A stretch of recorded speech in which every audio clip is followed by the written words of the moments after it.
त्यानंतर आपल्या सगळ्यांचं स्वागत। बातमी दादरमधून। दादरमध्ये गॅस पाईपलाईनला लागलेली गळती ही थांबलेली आहे।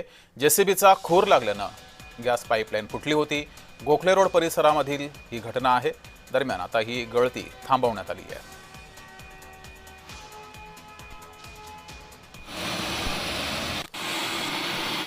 बेस्टची लाईन गेलेली आहे, त्याचंही वरचं कव्हर त्या ठिकाणी फाटलं आणि सुदैवाने म्हणेल मी की मोठी हानी किंवा मोठा अपघात होता होता या ठिकाणी वाचलेला आहे। अन्यथा थोडं स्पार्किंग जर त्या ठिकाणी झालं असतं, एक गॅस गळती होत असताना, तर हा एवढा मोठा गॅस चौथ्या मजल्यापर्यंत या ठिकाणी उडत होता, तो मोठा अनर्थ या ठिकाणी होऊ शकला असता। पण सुदैवाने अशी कुठलीही घटना घडली नाही। एमजीएलचे बीएसटीचे महानगरपालिकेच्या अधिकाऱ्यांनी त्वरित येऊन त्याच्यावरती योग्य अशी कारवाई करून तिथे होणारा अपघात टाळलेला आहे। आता तात्पुरती जी काही लाईट व्यवस्था गेली आहे ती त्वरित चालू करतात त्यांचे ते पॅच लावून झाल्यानंतर, आणि लगेच एमजीएलची माणसं येऊन पूर्ववत गॅसचा काय झाला असेल ते सुद्धा करतात।